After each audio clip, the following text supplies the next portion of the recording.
Welcome to the Carols of Christmas. Each day leading up to Christmas, I talk about a particular Christmas carol, explaining some of the history and background behind the carol, and finally, I will sing a verse of it for you.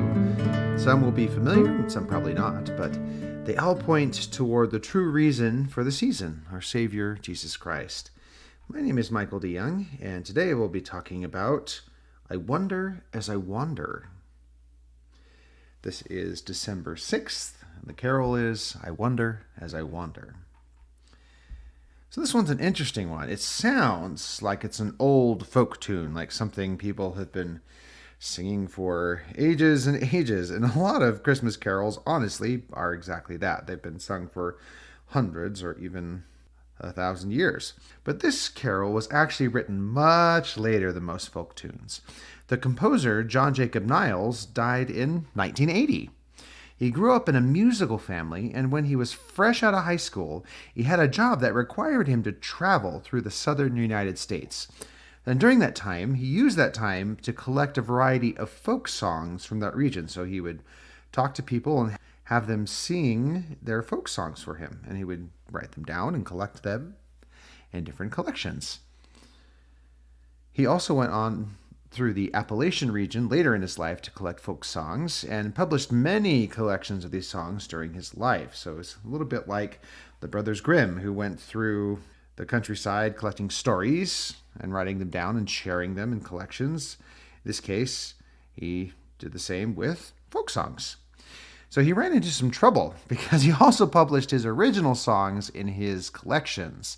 And people assumed that all the songs in the collections were in public domain, when some of them weren't. Some of them were quite modern. He didn't distinguish very well between the two categories of songs that were in his collections.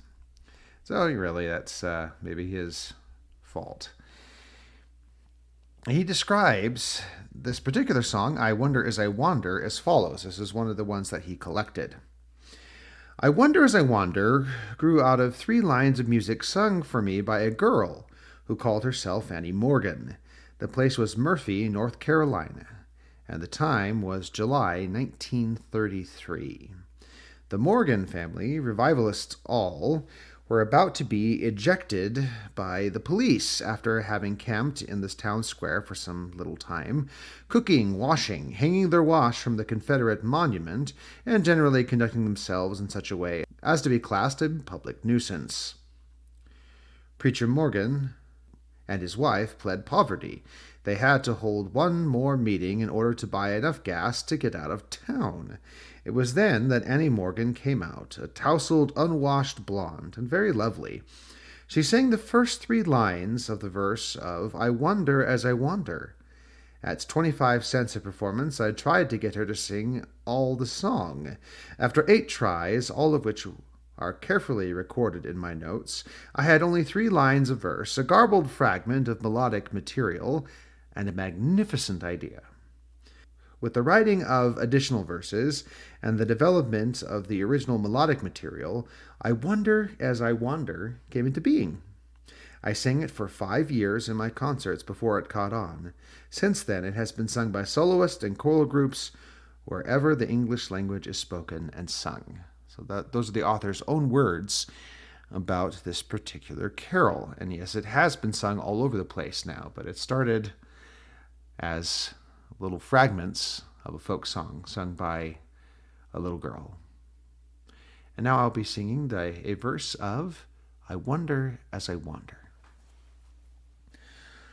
I wonder as I wander out under the sky, how Jesus the Savior did come for to die for poor hungry people like you and like I.